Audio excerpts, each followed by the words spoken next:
Vous écoutez un podcast cinéma du Centre des Arts d'Enghien-les-Bains. Bonsoir, d'abord, tous mes vœux pour 2024 au cinéma et ailleurs. Et alors, sur pourquoi est-ce qu'on a inclus Mes Petites Amoureuses dans le cycle Piala. D'abord, il a été restauré, ce film, récemment. Donc il ressort et c'est un plaisir de revoir enfin ce film et on verra un petit peu pourquoi il est important. Vous allez tout simplement le voir en le regardant, mais surtout pourquoi le lien avec Maurice Piala, il se trouve que d'abord Piala joue un petit rôle dans le film, mais surtout bien sûr c'est qu'il a une proximité avec Jean Eustache, une proximité de sensibilité, une proximité de rapport au cinéma à la mise en scène. Et à ce qu'on exprimait quand on avait parlé déjà de L'Enfance nue, c'est-à-dire le premier film Piala du cycle, à savoir cette façon d'être parfois entre le documentaire et la fiction dans le rapport au lieu. Et là, vous allez voir qu'on commence avec la chanson de Trenet, Douce France, et qu'il y a un rapport au lieu, et notamment à la France, justement, qui est très fort aussi chez Jean Eustache, qui était natif de Pessac, mais qui a grandi ensuite à Narbonne comme Charles Trenet d'ailleurs.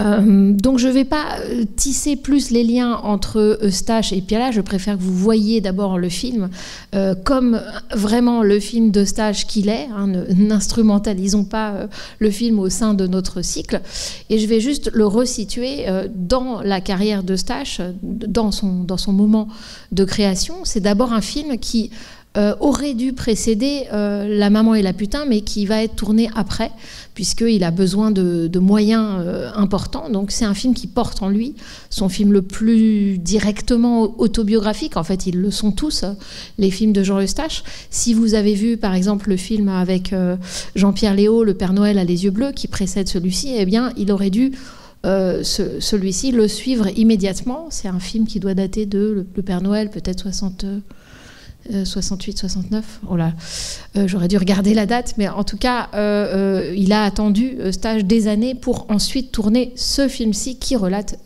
sa sortie d'enfance, on pourrait dire. Et avant, il a tourné La Maman et la Putain, également autobiographique, mais film, si vous le connaissez, voilà, énorme dans le sens où il est colossal, dans son rapport à la parole, dans sa logorée presque, dans le fait qu'on y parle énormément. Et ce qui frappe, c'est que ce film-ci, qui est un film beaucoup plus grand public, on peut dire, financé aussi de manière beaucoup plus traditionnelle, avec un peu plus d'argent, et qui lui, par contre, n'a pas marché, eh bien, il a pu être fait parce que La Maman et la Putain, lui, film quasi expérimental, enfin très radical en tout cas, dans la façon dont il épouse la logorée de ses personnages au moins, eh bien, lui a bien marché en 73. Donc voilà, le film arrive tard pour Jean Eustache, mais c'est évidemment un projet qu'il chérissait depuis longtemps. Et aussi, je pense, quand même, un geste vers le public, vers un public plus vaste, plus varié, qu'il a pu avoir avec ce type de production. Est-ce que je veux dire quelque chose d'autre avant ? Je ne pense pas.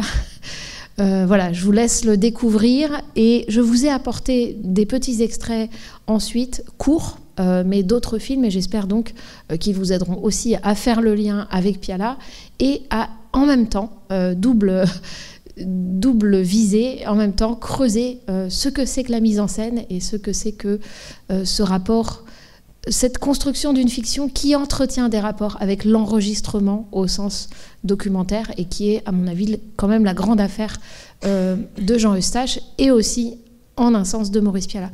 Oh là là, c'est compliqué ce que je dis. En tout cas, bon film et à tout de suite. Alors, plusieurs choses qui me frappent à le revoir. Je disais que évidemment que c'était un film de sortie de l'enfance, mais évidemment, c'est pas du tout la thématique qui est originale, mais plutôt cette mise en scène si particulière qu'on entend aussi bien au son que l'image est elle-même frappante et que les mouvements de caméra, que les angles et que le déroulement des séquences frappent. Et sur cette idée de sortie de l'enfance, il me semble que le film progresse vers quelque chose de plus en plus précis du point de vue de la mise en scène et qui est peut-être quelque chose d'assez proche et de Piala et de Robert Bresson. Et qui serait une forme de dissociation, au fond. C'est un mot abstrait, mais qui s'applique à plusieurs choses du film de manière, je trouve, très concrète, et qui est une sorte de dissociation entre le toucher et le regard. Alors, plusieurs séquences me frappent à cet égard, et je vais essayer de relier avec le fait que voilà, cette idée de sortir de l'enfance, il me semble qu'il se passe quelque chose dans le film et qui est proche de ce qu'on avait vu pour l'enfance nue, à savoir peut-être la construction du regard du cinéaste.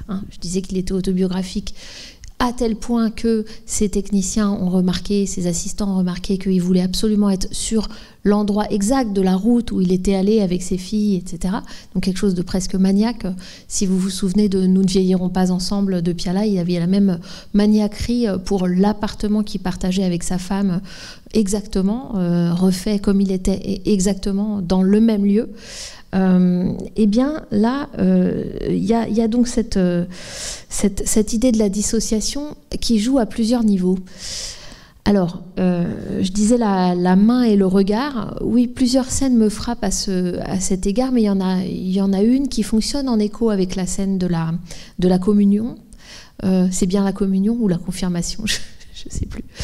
La communion. Et qui est cette scène où il se colle à la petite fille qui est devant lui, tout en ayant l'air de rien, c'est-à-dire en gardant le regard complètement neutre devant lui.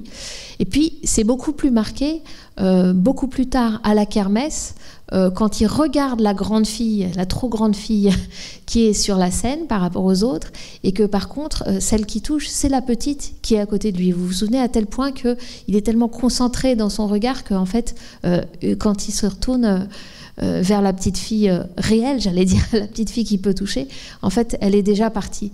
Et vraiment là ça devient plus marqué que dans la scène de la communion, cette dissociation.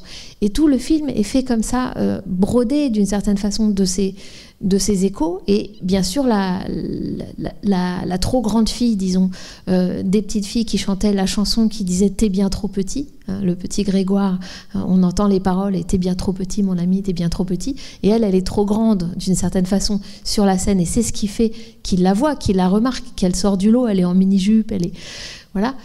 Et donc c'est elle qu'il va retrouver. Mais comme par hasard, quand il la retrouve, vous vous souvenez, c'est la plus petite des deux. Puisqu'elle est avec sa grande sœur sur les filles qui vont vraiment aborder à la fin. Et donc voilà, par exemple, c'est un petit parcours qui me frappe pour dire qu'il y a deux choses. D'abord la dissociation entre le regard et le toucher, mais qui constitue sa façon d'anticiper l'amour, on pourrait dire, de se construire dans ce regard qui ne peut pas toucher et ce toucher qui voit autre chose que ce qui touche. Et d'autre part, cette idée du trop petit, trop grand. C'est-à-dire qu'il je trouve qu'il a un statut très bizarre d'âge, le personnage et l'acteur aussi. On a vu beaucoup de teen movies, on a vu beaucoup de passages à l'âge adulte, mais là, on sait pas on a l'impression que c'est plutôt le passage entre l'enfance et l'adolescence. Et je pense que c'est très conscient, puisque à la fin, quand il retrouve ses petits amis de Pessac, c'est pas dit que c'est de Pessac, mais c'était encore plus ou moins un village, Pessac, c'est devenu une ville. Eh bien, quand il retrouve les amis qu'il avait quand il vivait encore chez sa grand-mère, vous aurez remarqué qu'eux, ils sont encore petits. C'est assez frappant. On a l'impression, c'est un peu Brigadoun, quoi. C'est-à-dire qu'il revient l'été et on a l'impression que eux, ils ont pas grandi, alors que lui, il fume, il fréquente les filles, il fréquente des adultes aussi, enfin des gens. Par exemple, le type joué par Pierre Edelman, dont j'avais regardé la biographie et qui était un type assez flamboyant du cinéma des années 70-80, à moitié producteur, à moitié. Et c'est celui qui joue le riche, là, avec sa sacoche, incroyable, avec sa sacoche pleine d'argent. Et donc, voilà, il revient, j'allais dire, riche ou pauvre de toute cette traversée un peu folklorique, mais aussi voilà, assez surprenante de toutes ces rencontres qui n'en sont pas et qui en sont quand même, ou de ces amitiés qui sont des rivalités ou qui sont... Et il revient et en fait, eux, voilà, il y a quelque chose d'inchangé. Et ça, c'est vraiment quelque chose que j'aime dans le film, c'est qu'il est très conscient, je pense, de ça. Il a quelque chose de proustien, véritablement, et c'est pas un hasard si vous aimez Proust que vous aurez perçu disons la présence de la grand-mère, enfin l'importance de la grand-mère, j'allais dire du narrateur du film, puisqu'effectivement il est narrateur, il y a bien une voix off. Et le film est même sous la houlette de la grand-mère, puisque au début vous avez vu au générique que le film est dédié à Odette et Louis Robert. Louis, c'était le grand-père, mais Odette Robert, il a fait un film avec elle, sur elle, qui s'appelle Numéro 0, 3 ans auparavant, en 71, où tout simplement, il est à la table et il écoute sa grand-mère, et c'est tout, c'est ça le film. C'est un documentaire sur sa grand-mère qui raconte sa vie, pendant qu'ils boivent tous les deux du whisky. Et vous aurez remarqué d'ailleurs que dans ce film, au générique aussi, à la fin du générique, de début, conseiller technique, monsieur Jack Daniels. Et effectivement, il buvait beaucoup de whisky à tel point que... oui, mais à tel point, le problème, c'est que cette grand-mère, Odette Robert, elle est morte pendant le tournage, je crois vers le début plutôt du tournage, et que ça a été, il a failli vraiment, vraiment arrêter, et qu'il a beaucoup, beaucoup, beaucoup bu de whisky, et qu'il est allé 3 fois à l'hôpital quand même pour pouvoir continuer ensuite de tourner. Donc en fait, le film, il le tourne, ça cause une véritable crise, la mort de sa grand-mère, à tel point qu'il pense qu'il ne va pas pouvoir arriver à tourner le film. Donc c'est pas rien, ça dit aussi quelque chose de sa grand-mère. Et quand on voit le film Numéro 0, qui parfois s'appelle Odette Robert dans une version raccourcie parce que la télévision lui avait demandé de l'intégrer à une série sur les grand-mères qu'on peut retrouver, j'imagine, sur le site de l'INA. Bref, eh bien, quand cette grand-mère meurt, voilà, ça met véritablement en péril le film. Et on voit bien que c'est un personnage qui est construit dans le film en opposition avec la mère, d'une certaine façon. Vous aurez reconnu d'abord que Jacqueline Dufresne, si vous avez vu La Maison des Bois de Maurice Pialat, c'est elle qui joue la mère nourricière, d'une certaine façon, cette femme qui accueille des enfants pendant la Première Guerre à la campagne dans la Maison des Bois. Et puis, on a l'impression qu'elle fait que ça, c'est-à-dire faire des collations ou des goûters. Elle dit collation au début, elle dit goûter à la fin, mais voilà, c'est la même. Elle fait la même chose pour lui. Elle est complètement stable, tandis que la mère, quel étrange personnage quand même. La mère semble partout déplacée d'une certaine façon, c'est-à-dire qu'elle est habillée d'une certaine façon, elle a des talons en permanence, on a l'impression qu'elle dort avec ses hauts talons, elle a toujours les mêmes chaussures, vous aurez remarqué, à hauts talons, elle est couturière, et moi j'ai eu presque l'impression que le statut de couturière dans le film a presque le statut qu'il avait dans les films du code hollywoodien, c'est-à-dire qu'une couturière c'était presque codifié, que c'était en fait une prostituée, et qu'on disait couturière pour ne pas représenter la prostitution dans un certain cinéma, disons, censuré, auto-censuré. Et on a l'impression que voilà, elle porte cette féminité maquillée, avec les cheveux faits, teints, frisés, tout ce qu'on veut. Et puis surtout, elle est jouée par Ingrid Caven, qui avait un accent. On se demande pourquoi il a pris Ingrid Caven. Alors j'avais regardé pourquoi, j'oublie tous les faits biographiques quand je lis des choses d'histoire sur comment les films sont faits. C'est un vrai problème que j'ai.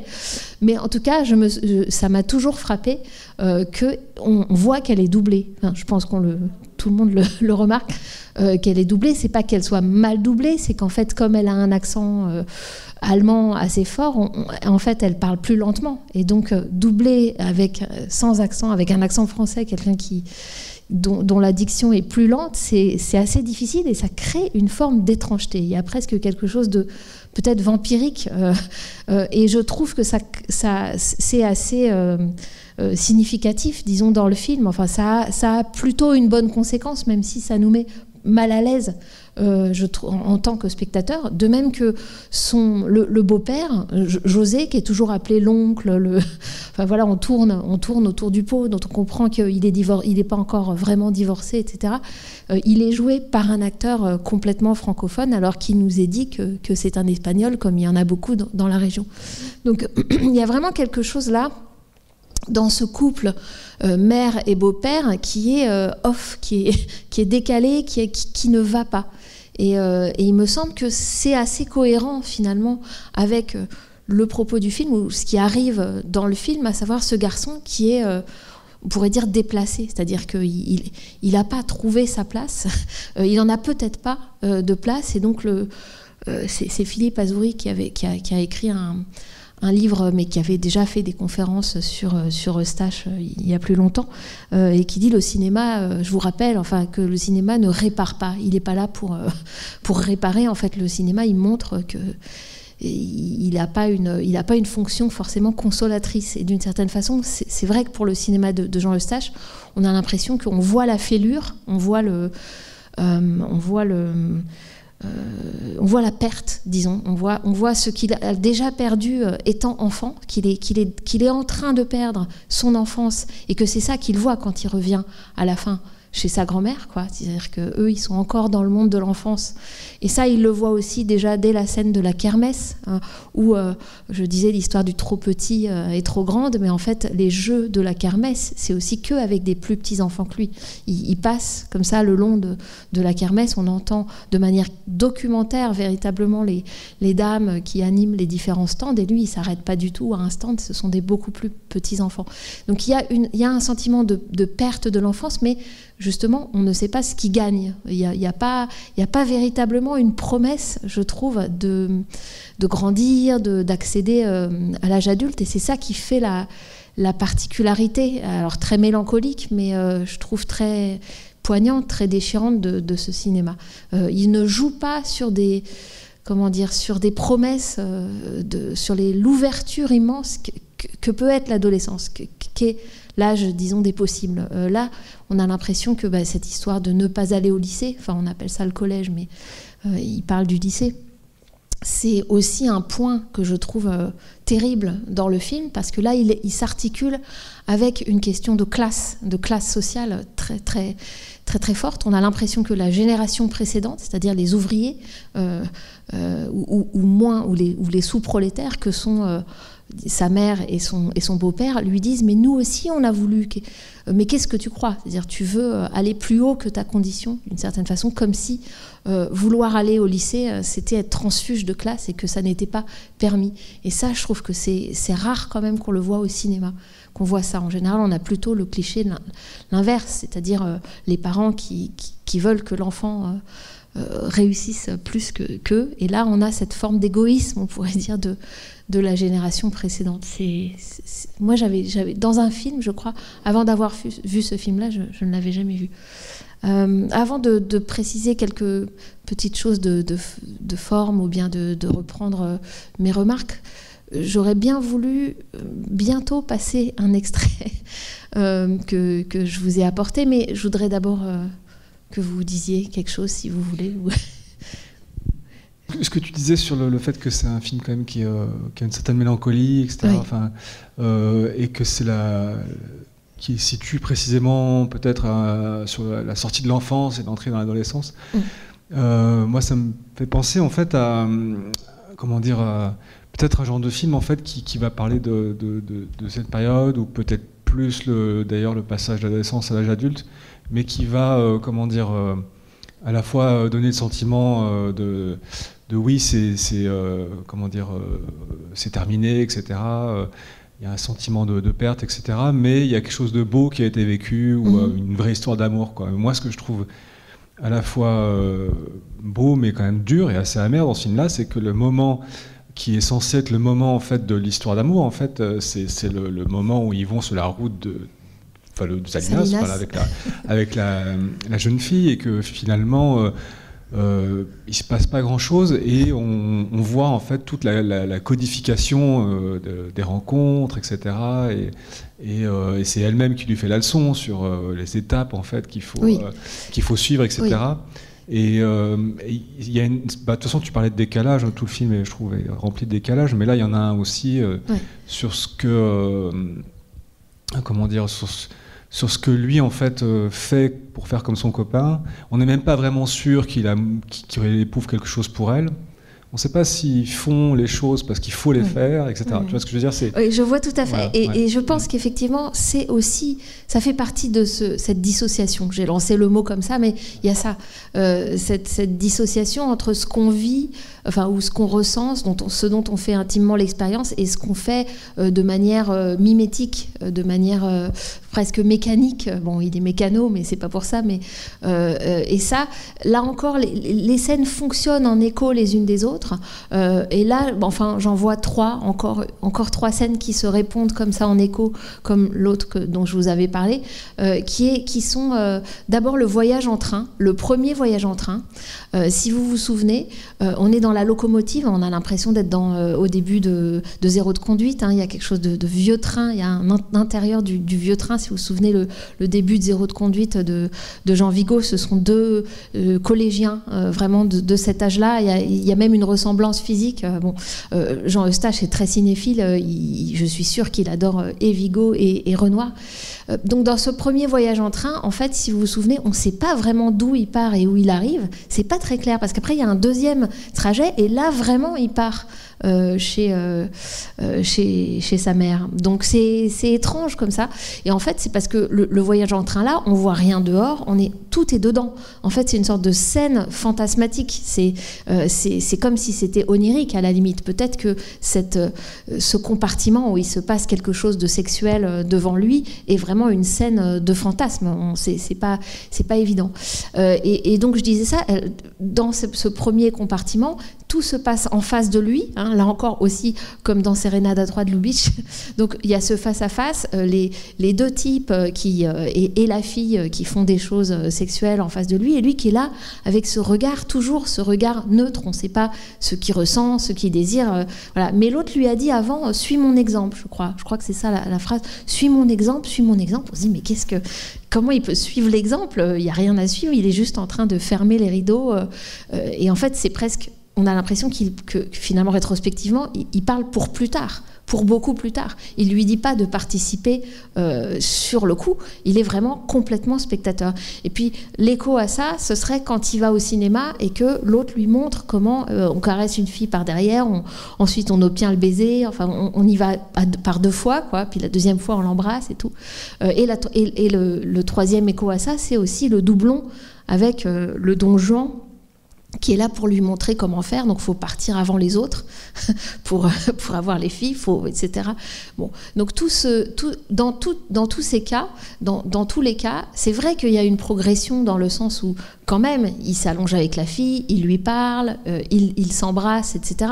On ne peut pas dire qu'il est au point du train quand il est dans les herbes près de la route de Salinas. Il y a une forme de participation qui est accrue de sa part, mais au fond, même quand il est comme ça, c'est ce que tu dis, c'est-à-dire qu'on sent que d'abord c'est du mimétisme, mais peut-être qu'on apprend comme ça, peut-être que c'est que ça la vie, c'est possible aussi. Mais en tout cas, il y a toujours l'impression que c'est d'abord un spectateur, qu'il est d'abord spectateur, d'où le fait qu'il adore le cinéma, d'où le fait qu'on le voit sur les allées, non pas marcher, les allées qui leur servent des gens disent le boulevard dans d'autres villes, faire le boulevard. Bon.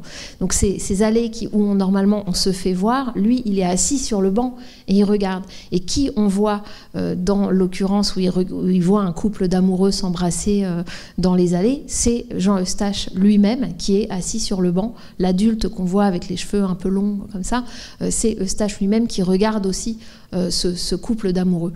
Donc bien sûr que tout ça nous rapproche du fait que être cinéaste pour Eustache, et c'est là où je trouve qu'il est quand même très proche de Piala, c'est être à la fois un spectateur passionné. Enfin, d'ailleurs, il y a le mot, il va vivre sa passion, quand il va au cinéma. On se moque un peu de lui, qu'il soit passionné de cinéma et qu'il soit moins dans la vie. Et en même temps, c'est une forme de malédiction. Enfin, c'est une chance parce qu'on devient cinéaste, mais on est quand même en dehors de la vie, en dehors du toucher, je le disais. On est dissocié, disons, entre l'œil et la main. Ce qui me rappelle d'ailleurs qu'un essai aussi récent de Jérôme Momcilovic sur Piala s'appelle, je crois, Maurice Piala, L'œil et la main, où il parle du fait que Piala était peintre. Bref. Mais il y a cette idée que, en fait, ce qu'on regarde, c'est ce qu'on sait avoir déjà perdu, puisqu'on ne peut pas le toucher. Donc, c'est là, je trouve, presque un cas d'école dans ce film-là.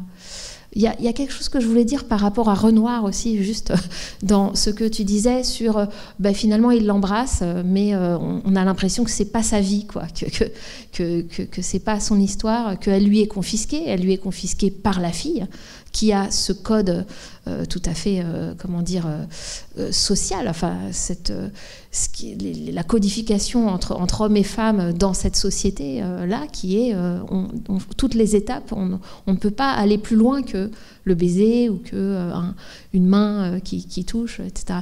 Donc il y a ça.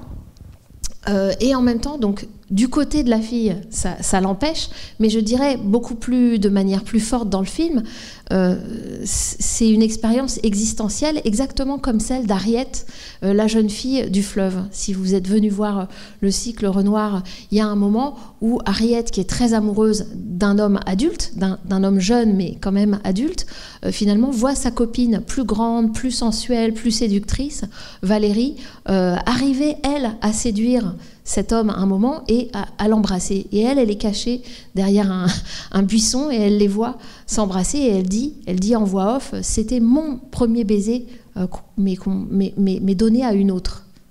C'est beau comme phrase. C'est mon premier baiser, mais donné à une autre. Et c'est un peu aussi ça.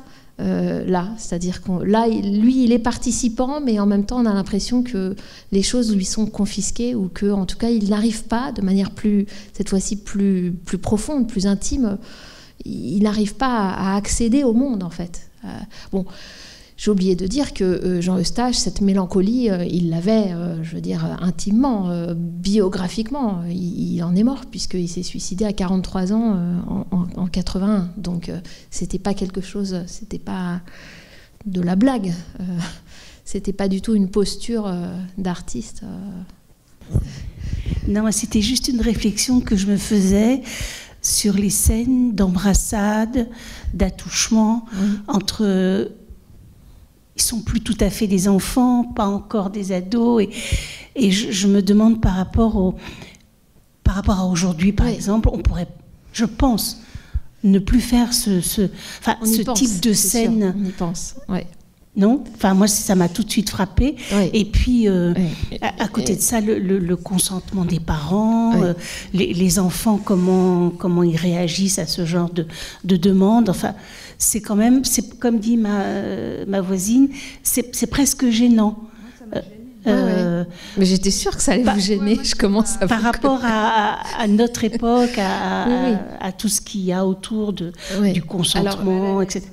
Ça met presque un petit peu mal à l'aise. Alors, pour les personnages ou pour les acteurs ou les deux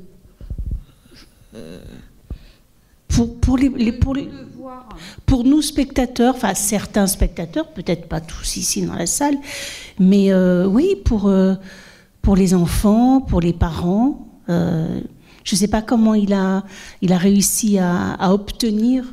Ah, les parents des acteurs, par exemple. Oui, par exemple, oui. C'est parce qu'il y a quand même il y a des attouchements très, quoi.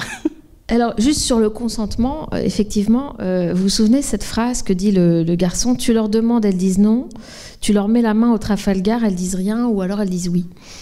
Donc, voilà, ça passerait. Au moins, c'est dit, c'est frontal. Alors déjà, je rappelle que ce sont des gens qui parlent entre eux dans le film.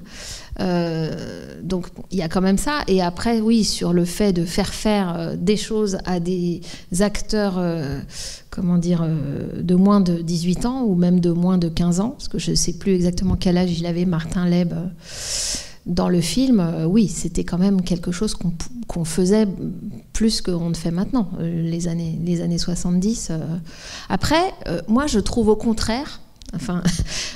que c'est complètement là dans cette idée de dissociation, c'est fait de manière, on voit très bien qu'ils sont, on leur dit colle ta bouche contre sa bouche et ils le font, mais il y a quelque chose dans la lenteur, ne serait-ce des plans du baiser, etc., qui est, on voit qu'il y a quelque chose de très artificiel. Je trouve qu'il n'y a pas de sensualité comme on en trouve, je ne sais pas, chez Keshish par exemple. C'est vraiment autre chose. C'est presque analysé au sens décomposé. On a l'impression que il ne se décolle pas la bouche pendant 3 minutes. La caméra tourne très très lentement à un moment. Pour moi, c'est vraiment pas du tout naturaliste, disons, dans ce rapport sensuel. Ça désensualise. Et c'est pour ça que je serais d'accord avec Jean-Paul quand il dit ils ont l'air de le faire parce qu'il faut le faire, ou bien... Ouais. On voit que c'est un homme plus âgé qui regarde son enfance perdue. Moi, je trouve qu'on voit ça. Je disais que c'était proustien, mais c'était évidemment dans ce sens-là aussi, pas que pour l'anecdote de la grand-mère ou l'importance de la grand-mère. Parce que, comme par hasard, l'extrait qu'on voit de Pandora, d'Albert Lewin, c'est quand même rare dans un film comme ça de voir véritablement, on rentre dans le cinéma, puis on accède à ce film Pandora. Il y a la scène où ça y est, la faille temporelle va se terminer dans Pandora, et où ils vont être séparés, et voilà, le sablier avec le sablier qui se casse, c'est complètement ça, c'est le temps perdu. Donc il me semble que tout ce traitement-là, cette mise en scène-là, y compris des baisers, y compris des scènes les plus sensuelles, sexuelles, il est dans cette décomposition du temps-là, il est dans ce clivage entre celui qui raconte, qui regarde derrière lui et qui a déjà perdu tout ça, et celui qui est là au présent. Et ça, c'est travaillé dans le travail de la voix off, par exemple, le fait que la voix off, elle met à distance. Elle est pas du tout, on n'a pas du tout l'impression, on l'oublie parfois, mais on n'est pas dans un présent pur de la jeunesse. On est dans quelque chose de déjà perdu. Et plus que ça, et il me semble la tonalité mélancolique, si vous voulez, ou au passé, sans le dire, de la voix off, au passé, à l'imparfait de la voix off, est prolongée dans les dialogues in. Et c'est ça que je trouve beau dans le film et intéressant, et qui est que, là encore, je disais, moi je trouve pas ça naturel quand ils s'embrassent, quand ils se touchent, c'est très stylisé, et il me semble que c'est aussi extrêmement stylisé, la façon dont il parle, la façon dont c'est très récité, et où là pour le coup on peut ne pas aimer, on peut ne pas accrocher, on peut ne pas rentrer dans le film, parce que la façon dont il parle, parfois il récite complètement son texte recto tono. C'est exactement ce que je voulais dire. Mince. Je rends le micro. Alors, est-ce que là, du coup, on passe l'extrait, parce que ça raccorde avec ça. Mais l'extrait Bresson. Ouais. C'est un tout petit extrait de Bresson. Je ne vais pas vous ouvrir à un tout autre univers de cinéma, mais pour quand même réfléchir à d'où ça vient, cette façon quand même de faire jouer les acteurs. Parce que si on se dit, ils n'y arrivent pas parce qu'ils sont trop petits, ils sont jeunes, ou je ne sais pas quoi, ou ils sont de Narbonne, pas du tout. Donc, il y a un travail sur comment on parle dans un film.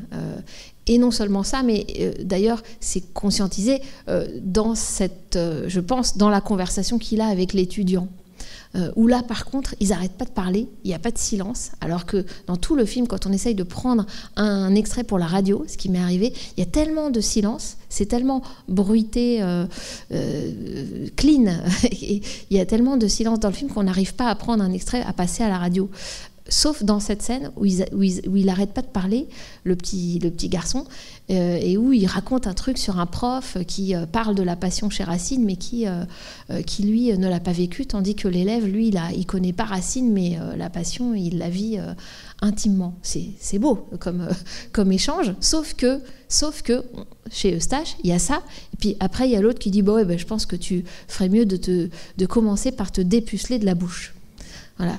Drôle d'expression, à la fois très crue, très comme ça, tout à coup le sexuel vient s'inviter mais qui est, me semble assez clé, qui est une expression qui troue le dialogue comme ça, mais qui me semble tout à fait caractéristique de ce rapport d'Eustache au langage. C'est-à-dire là encore cette dissociation entre le neutre, le recto tono, le détachement, quelque chose de très récité, et tout à coup, et en même temps quelque chose qui peut être très incarné, très cru, très corporel. Alors on passe juste l'extrait du film de Bresson que vous allez reconnaître.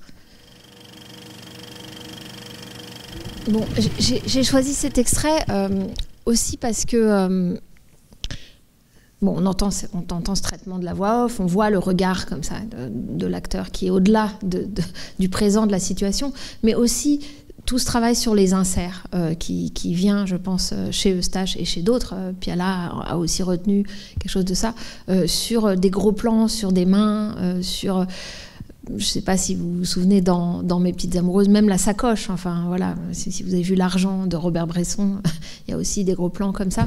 Donc il me semble qu'il y a dans les inspirations, disons, d'Eustache, ça, Bresson stylistiquement, et donc Bresson avait toute une théorie des acteurs qu'il appelait des modèles et dont il demandait justement que ces acteurs n'incarnent pas, d'une certaine façon, ne mettent pas des espèces que lui trouve être des tics de jeu, des idées psychologiques sur le personnage, mais soit au contraire dans des gestes et dans une diction qui n'essaye pas de rendre le texte faussement naturel, quoi. Parce que pour lui, c'était du théâtre. Donc on voit que Eustache, quand même, s'inspire de ça. Il l'amène je trouve qu'il amène ça ailleurs, parce que c'est tellement autobiographique, ce qu'il fait est tellement sensible, tellement écorché, que c'est beaucoup plus incarné, quoi qu'il arrive. Mais il y a cette tension, en tout cas, et c'est intéressant que quelqu'un d'écorché, disons comme Eustache, s'inspire d'un styliste, au contraire, beaucoup plus... de quelqu'un qui stylise beaucoup plus. Oui. Attendez, je peux quand même vous donner le micro, s'il vous plaît. Oui. Le seul qui soit un peu naturel, en fait, c'est Piala, quand il dit « Oh, les gamins, aujourd'hui, il n'y a pas moyen de, etc., le mien, machin. » Il récite pas du tout. Oui. Et il est extraordinaire. Est-ce qu'on montre l'autre extrait, du coup? Vous avez l'art de lancer mes extraits. Oui, je veux bien. Ouais. J'ai un peu oublié la date du film, peut-être 69, mais peu importe. Je veux bien que tu le lances. Ouais. Oui.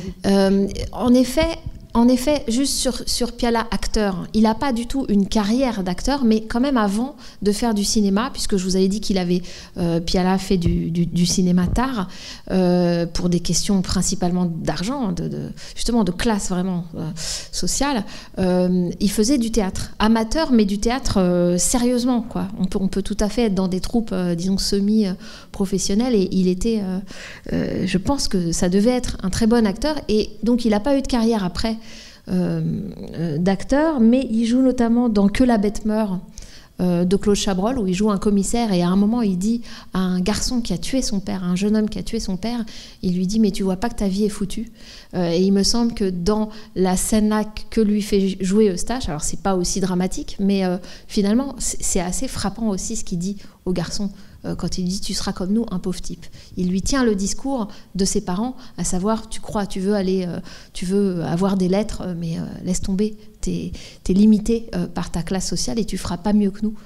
Sauf que c'est complètement différent de la façon effectivement dont le joue Ingrid Caven, par exemple dans La Cuisine, où on a l'impression d'une version presque parodique au fond d'un drame, d'un kitchen sink drama, comme on dit en Angleterre, quoi. Ce côté naturalisme triste que parodie par exemple Demi dans une des chansons des Demoiselles. Et là, Piala, il arrive et on a l'impression que c'est le naturel, entre guillemets, et que c'est une modernité de jeu, en tout cas un autre type de jeu qui s'invite dans la boutique, quoi. Et je trouve ça assez fort. Je ne sais pas si c'est une indication de jeu, je ne pense pas, mais je pense que déjà Eustache a cette capacité, dans son casting et dans la façon dont il dirige ou non ses acteurs, déjà à intégrer les particularités de leur parler, de leur accent, plus ou moins local. Il y a des gens qui ont un accent du sud-ouest dans le film, d'autres qui ne l'ont pas. Et c'est très modulé dans le film. C'est très accueilli par le film, et en même temps, je trouve que ça n'est pas exploité de manière pseudo-significative, quoi. Les gens ont différents degrés d'accent, et c'est vrai que là-dedans, Piala, il détonne d'une certaine façon, mais il n'a pas pour une raison géographique, mais parce qu'il apporte une voix moderne et un jeu moderne. Alors je vous ai juste apporté un extrait d'un court-métrage que j'aime bien, un court-métrage nouvelle vague, disons, de Jean Rouch, qu'on ne voit pas souvent, qui s'appelle Les Veuves de 15 ans. Il est beau quand même. Non, je vous montrer aussi ça, d'abord dans cette possibilité de distance qu'il peut y avoir dans ce regard carnassier, disons, des hommes sur les jeunes filles qu'il y a dans tout le cinéma, notamment le cinéma de la Nouvelle Vague, et qui est thématisé, y compris dans les films de Jean Eustache et dans les films de Maurice Piala, et où là, c'est intéressant, donc film de Jean Rouch, Les Veuves de 15 ans, parce que le rapport de séduction entre lui et elle est médié, enfin, et en tout cas est repoussé, je trouve, et mis à distance de manière intéressante par le fait que lui, c'est un photographe au travail. Et tout son jeu à lui, c'est de vraiment s'occuper de ses appareils, de parler, mais tout en faisant autre chose avec ses mains, etc. Et je trouve que ça crée quelque chose de beaucoup plus intéressant que disons des scènes de séduction très nouvelle vague dont on a l'habitude. Et puis je vous le présenter aussi, d'abord parce que il y a une veine ethnographique chez Eustache, comme il y a chez Piala, et donc comme il y a juste un peu avant eux, et en même temps chez Jean Rouch, où là vraiment Jean Rouch est devenu un ethnographe. Lui c'était vraiment, y compris loin chez les Dogons.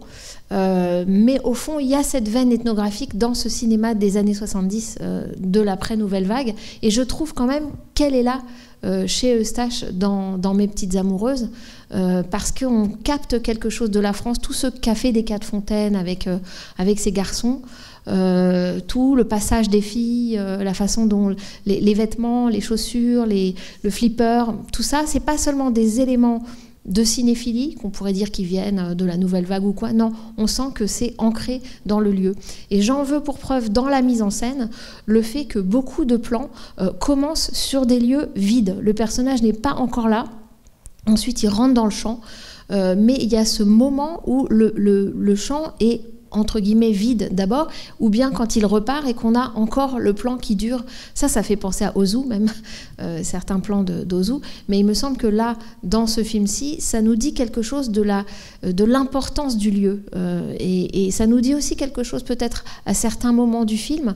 Par exemple, quand il y a ce tabac en bas de chez lui à Narbonne, et où on a l'impression que le personnage prend en compte tout à coup que maintenant c'est ça en bas de chez lui. C'est plus comme c'était chez sa grand-mère, mais que c'est son nouveau coin de rue, c'est son nouvel environnement immédiat, et que donc là encore on a la marque d'un cinéaste, de quelqu'un qui prend le temps de se faire imprimer, disons, par le lieu. Enfin, en tout cas, moi, c'est l'impression que ces plans laissés vides me donnent. Donc il me semble qu'il y a une dimension ethnographique et chez Piala et chez et chez Eustache. Et dernier point sur cet extrait, Piala dit alors tout n'est pas perdu si tu crois à l'amour. Hein, en fait, dans À nos amours, Maurice Piala fera dire aux frères de Sandrine Bonner, t'as 16 ans et tu crois plus à l'amour, et tu crois pas à l'amour. C'est une phrase comme ça, sur cette idée que qu'est-ce que c'est qu'une jeunesse qui serait déjà désenchantée. Et au fond, c'est aussi le cas dans Mes petites amoureuses, dont je n'ai pas dit, mais que le titre vient évidemment du poème de Rimbaud. J'ai un troisième extrait, à moins que vous ayez des choses à me dire, pour pas que la soirée soit trop longue, mais n'hésitez pas. Mais je propose que Jean-Paul, pour la troisième fois, se fatigue et monte les marches. Puisque en parlant de jeunesse et d'amour, on ne pouvait pas vous passer dans le cycle Piala, parce qu'on voulait aussi voir une constellation autour de lui. Il y a des films de Piala qu'on ne peut pas vous passer. Et l'un d'entre eux, c'est Passe ton bac d'abord, qui montre justement une jeunesse, qui montre l'adolescence et les premiers amours, de manière beaucoup moins mélancolique quand même que Stache, mais que je trouve intéressante. Et évidemment, j'aime beaucoup aussi ce film, Passe ton bac d'abord, donc je vous ai apporté un extrait. C'est toujours un peu le problème de montrer des extraits d'autres films, parce que ça rend la chose assez hybride, ça rend la soirée assez hybride, mais quand même, vous voyez qu'il y a une parenté entre tous ces films et dans une approche de la jeunesse, et aussi quand même cette histoire de l'accent, parce que là on sent que c'est plutôt un accent picard, mais là encore tout le monde ne l'a pas et c'est pas thématisé, quoi. Et c'est ça que j'aime bien dans cette veine ethnographique du cinéma français des années 70.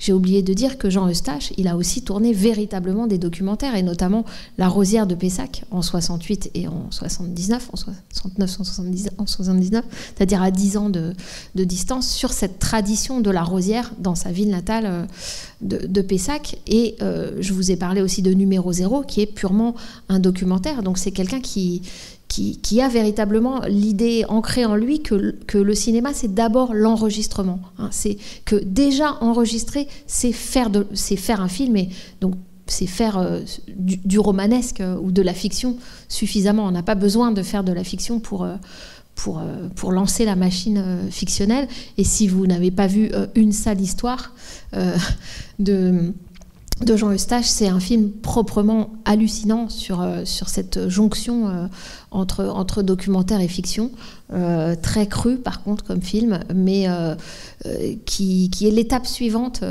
Maintenant que vous avez vu Mes petites amoureuses, vous pouvez voir Une sale histoire. Vous êtes prêt à la fois théoriquement, avec cette histoire de la dissociation, du double, et vous êtes prêt aussi à des choses encore plus crues que ce que vous avez subi, mesdames.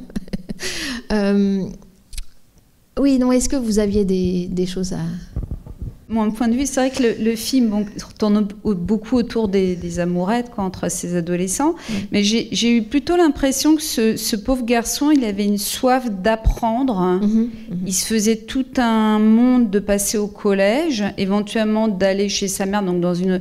Et on a l'impression plutôt qu'il passe son temps à analyser tout ce qui se passe autour de lui, à emmagasiner le maximum d'informations, presque un peu pour faire un pied né, c'est-à-dire ma mère ne me met pas au collège, moi je vais apprendre autre chose. Donc il apprend par lui-même, puisqu'il demande même à maman, et si moi j'apprends dans les livres, est-ce que je peux Donc il a une envie d'apprendre, et j'ai plus l'impression que ce film il tourne autour de ça. Oui, mais c'est la même chose pour Eustache. C'est pour ça que je disais une veine ethnographique et documentaire. Parce que pour lui aussi, ça va avec. C'est non dissocié, je pense, du fantasme, du regard qui fantasme. Apprendre et fantasmer, on voit bien que pour lui c'est la même chose. On apprend au cinéma, alors qu'on voit bien ce qu'il voit au cinéma. Il voit des films ultra romantiques avec des stars hollywoodiennes. Mais vous avez raison, le statut de sa relation à ça, c'est un statut d'autodidacte. Oui, puisqu'on a l'impression qu'il apprend l'amour, parce que c'est finalement la seule chose que lui amène son entourage. S'il fréquente que des garçons qui pensent qu'à ça, a priori tout le monde pense qu'à ça dans le coin. J'ai l'impression... particulièrement quand même là dans le film. C'est ce qui m'a vraiment un peu gênée, moi. On a l'impression que tout le monde pense qu'à ça, qu'il n'y a rien d'autre. Et d'un autre côté, on veut rien lui apprendre, alors qu'on a l'impression qu'il sait faire plein de choses, ce pauvre garçon. T'as jamais été adolescente, toi? Bah si, c'est le coin temporel. Oui, moi j'ai fait plein d'études. Moi je voulais apprendre. Moi j'étais plus proche de lui. Je voulais apprendre. Je m'en fous de tout ça. D'apprendre. Oui, mais là aussi, vous voyez. Par contre, je me suis même posé une question. C'est finalement pourquoi il est retourné chez sa mère, puisque a priori il gênait plus qu'autre chose. On a l'impression qu'elle n'était pas prête à le recevoir. Elle avait déjà pas l'intention de le mettre au collège. Si c'était pour pas aller au collège et en plus gêner le frère de son nouveau copain, parce qu'a priori c'est un peu il avait rien à faire là. Autant qu'il aide sa grand-mère qui faisait les marchés quand même. Hein. Oui, mais alors justement, il est déplacé, vous avez raison, et on se demande, mais pourquoi il accepte? On voit tellement que c'est le paradis chez sa grand-mère que pourquoi il irait. Moi, ce que je comprends quand même, sans psychologiser outre mesure, parce que de toute façon, lui, il n'a pas le choix, en fait. Oui, il est envoyé chez sa mère, il est réclamé par sa mère. Ce qu'on ne comprend pas trop, c'est les motivations de la mère de l'amener dans son une pièce cuisine.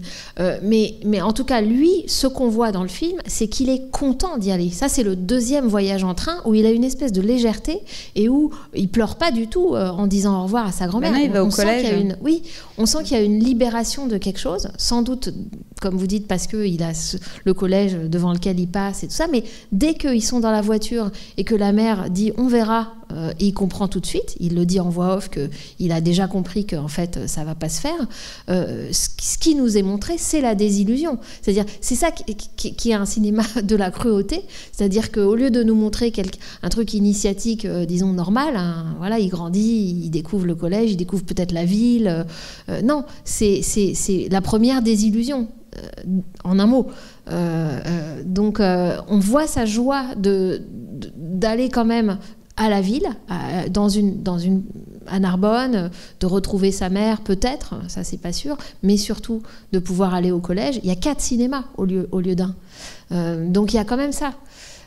Et puis ensuite, on voit tout de suite que ça se referme. Tout le film n'est que ça, c'est-à-dire qu'il nous dit que en fait l'ouverture, les possibles sont toujours ouverts comme ça, comme un éventail, et refermés aussitôt, quoi.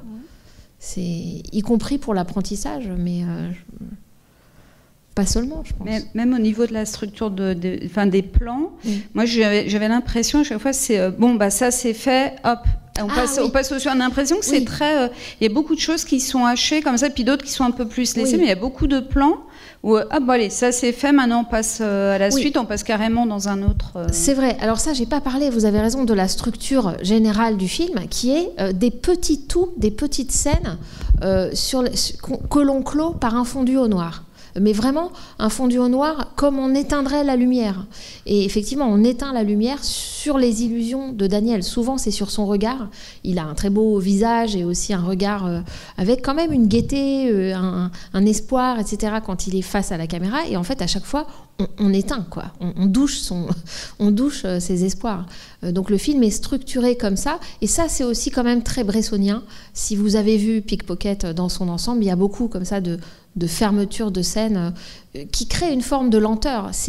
Ça nous paraît artificiel quand même. C'est comme si l'expérience de la vie était faite de morceaux qui ne se joignent pas, pour citer encore une fois Henri Pierre-Rocher qui a inspiré Truffaut dans 2 de ses films. Voilà, ce sont des morceaux, et en fait c'est à nous, sujets, de recoller ces morceaux, mais ils sont fragmentaires dans notre expérience et c'est à nous de recoller, mais en plus ils sont fragmentaires parce que c'est l'enfance ou la fin de l'enfance vue depuis un âge plus âgé.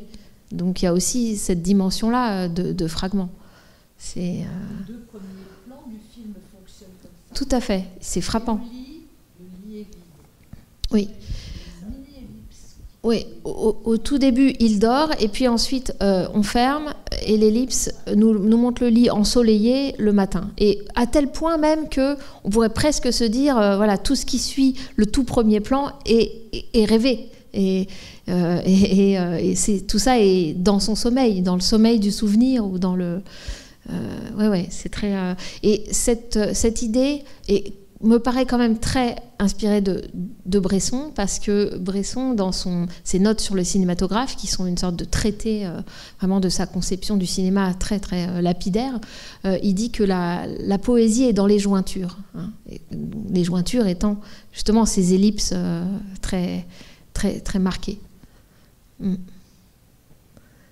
Écoute, c'est le moment d'annoncer la séance suivante. Voilà, alors ce sera mi-février, j'ai oublié la date. 28 février. Et on va retrouver Maurice Pialat, donc ça c'est la bonne nouvelle. Mais donc c'est Loulou, un film très intéressant. Et la mauvaise pour certains, c'est que Loulou c'est Gérard Depardieu. Donc voilà. Voilà, donc nous choisissons de montrer quand même les films, y compris de gens qui font des actes absolument répréhensibles dans la vie. Donc voilà, on va passer Loulou et on passera aussi Sous le soleil de Satan. N'est-ce pas ? On fait un total, quoi. N'est-ce pas ? Mais certains de ses meilleurs films, peut-être, pour le coup. Loulou, oui. Enfin, je veux dire, en tant qu'acteur. Oui. Après, on parlera 5 minutes de Depardieu, mais ça suffit en même temps. On en a déjà beaucoup parlé. Donc voilà, j'espère que vous viendrez pour Loulou, qui est un peu une comédie. Disons, à l'échelle Pialat, c'est carrément une comédie. Voilà, merci. Okay. Bonne nuit. Merci Charles.